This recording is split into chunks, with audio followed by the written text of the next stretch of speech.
Welcome to MediaWhorz. I'm Caveman, and today we're looking at 1982's John Carpenter's The Thing. Now, we all know Jimmy loves John Carpenter's Thing. Hell, I love John Carpenter's Thing. So let's take an epic look at the lower regions of the Earth as I throw it to the round table. You know, aside from Keith David, who I didn't recognize until he said the flamethrower line, Mac wants the flamethrower. Mac wants the what? That's what he said. Now move! as well as Kurt Russell and Wilford Brimley. And, of course, we know he's going to be the most dangerous man in the Arctic because he actually looks like a walrus. None of the characters are actors who I vaguely remember, so I had trouble keeping track of them.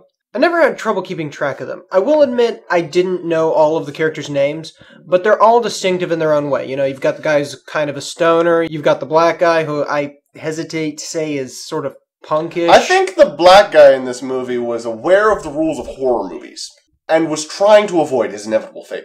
We are talking about the non-Keith David black guy, the nondescript one. Yeah, and then there was the dog keeper who I swear I thought Jimmy would be after being stuck in the Arctic for months. There's no ifs, ands, or buts about it. The dog keeper's one of the few people that didn't immediately wander outside in the beginning when the guy was shooting at the dog. I know I wouldn't be running outside when I hear gunshots. Actually, I hate to say it, but this movie is more evidence of stupidity via white people. They don't grab a weapon and get to safety, no! They just go outside and check it out. That's what the cool ex-military dude did. I can forgive Kurt Russell. He was drunk at the time. His reaction was to step out of his cabin, take a swig, and check out what's going on. I don't think their neighborhood has a problem with drive-by shootings. I don't care! Your first reaction shouldn't be to go outside. Hey, penguin violence is on the rise. Shoot this fool! Let's see how it stands up as a modern film. The acting was freaking amazing! Every character was distinctive. I'm not going to say that they were fully fleshed out, but you know which ones are which, usually. There are a few exceptions. I mean, it is a large cast. Not huge, though. Let's look at the role that was shown in both films. Lars. Ah, yes, the completely pointless, nameless guy who served almost no point in this film. Who didn't still love Lars? I didn't really care about him. He didn't really matter in this movie. Well, apparently this thing needs to be shot. So says the nameless guy we saw shot in the eye. Dead-eye accuracy with a pistol. Let's look at something that would actually date it. The effects, which were fucking amazing!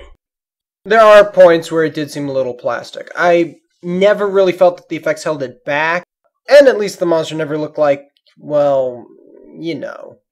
Thundering camel toe.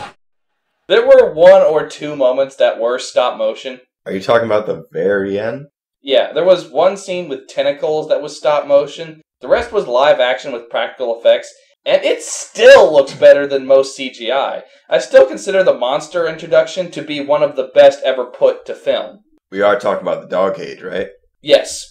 Remember the dog that was gnawing his way out the cage? Smartest creature on the premises. You guys say that there were jump scares in this, and I will admit that, but there was no point where it was like, oh, it's around the corner, or it comes smashing in through the wall. I just wanted you to admit that there were valid jump scares. The thing is, they never use it as just a shock moment and then move on. They used it to slowly build tension, and I don't think that was the case with the other film. The difference to me between a jump scare and an actual scare is predictability. Even if you're surprised by a jump scare, you still most likely saw it coming. Birdy, I think an actual scare, even if you see it coming, will scare you. You may see it coming, but you'll still crap your pants because it's actually scary. The blood test is technically a jump scare, but it was so well set up. It's not just this random shock value moment. Like, oh, look at this puddle. Let me poke it and see if it attacks me. Well, no, they're actually not even focusing on that one when they were talking. This is pure nonsense. Doesn't prove a thing. I thought you'd feel that way, Gary. You were the only one that could have got to that blood. We'll do you last. Getting killed by a puddle would not be a good way to go. I have to give props to the way they wrote Kurt Russell's character. Before the blood test, they thought he was the Thing, which is why it's so badass how he gets back in. Anyone Anyone messes with me and the whole camp goes. Come on, child. Burn me. Put those torches on the floor and back off. The thing I like about the presentation of this is that, as a viewer, even though he's the protagonist, you can't be completely sure whether or not he is the Thing. Which leads to what I think is one of the best horror endings I've ever seen. Damn, it's one of the best endings I've ever seen. Hell, it's one of the best movies I've ever seen. Oh, you're just saying that because a black guy lived. I'm going to call racist on that. Wilford Brimley was also great. His psychotic breakdown was well acted.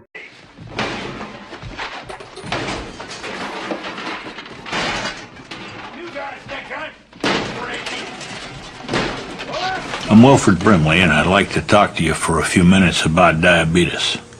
Wilford Brimley's great because his scenes continually amp up the paranoia. The one scene where he was calm after the first act, I knew something was up. One thing about this film that is interesting is that it actually felt cold. After watching the prequel, I was pretty much shocked that it was actually, cold in Antarctica. Speaking of the cold, I was surprised how big the Thing was. It shrinks? This is kind of a more minor complaint about the atmosphere from the prequel. This one was so much darker. A lot of the areas didn't have windows, but the places that did, it was black outside, though, to be fair, much of this film takes place during a snowstorm. To make the practical effects work as well as they did, they had to exploit the darkness, and they did it perfectly. There were some inconsistencies with the prequel that I actually hadn't noticed before. In this, you see some footage of the Norwegian team standing around the excavated alien craft. That couldn't have possibly happened in the prequel. In the prequel, didn't I see the ice melt when the ship powered up? That's what happened, but that isn't consistent. They're shown excavating it with thermite charges, and the Norwegians are actually shown standing around the craft.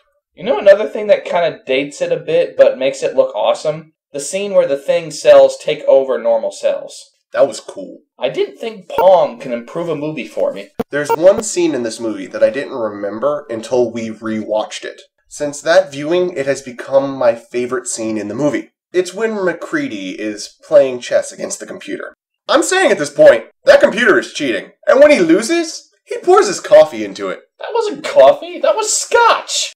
100% scotch, 0% coffee, and 1% coffee thought. That's 101%. And if you have a problem with our math, take it up with our art department. Why the hell do I have to defend your crappy-ass math skills? My favorite scene from the prequel was the autopsy, but it's still not better than this one. I'd have to say that it was better in the prequel, purely because it had a more realistic presence.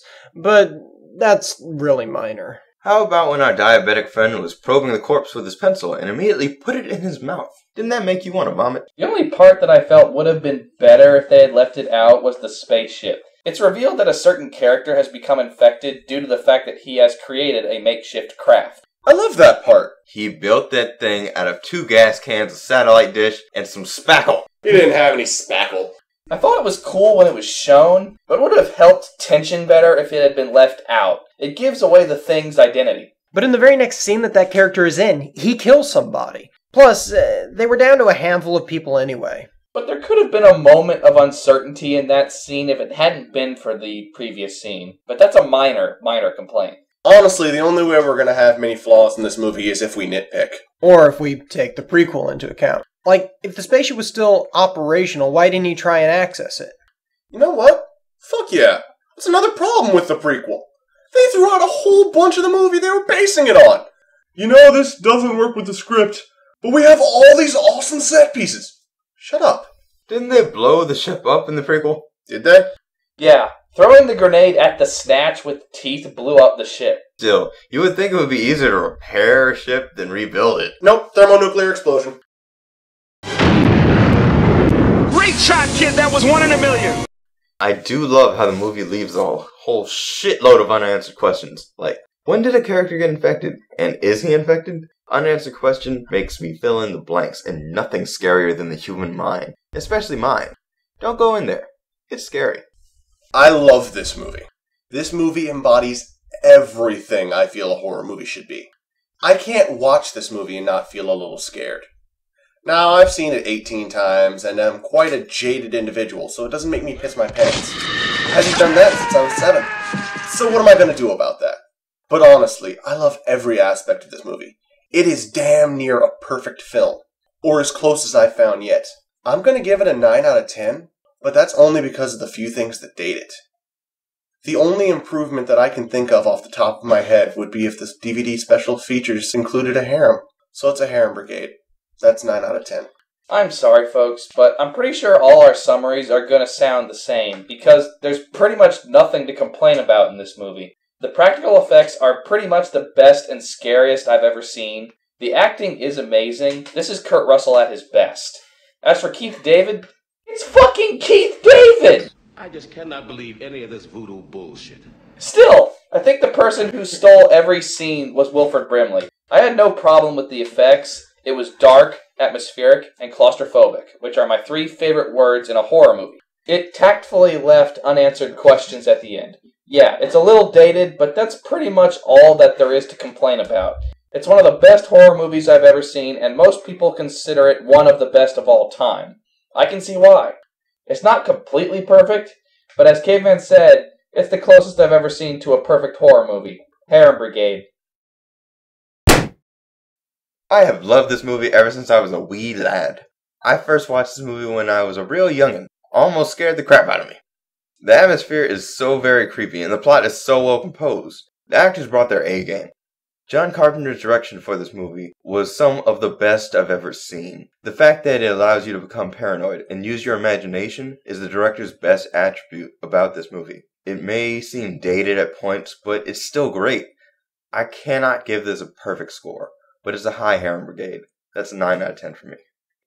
I do really like this film. I don't necessarily think it's the greatest horror movie that I've ever seen, and I haven't seen many. I think The Shining was better constructed, better directed, and has better cinematography. But it's not like I'm going to be comparing every horror movie to The Shining. The characters are well acted, and I do feel that the movie could have been a little slower early on, because I felt that I never really got to know the characters prior to the disaster striking the camp.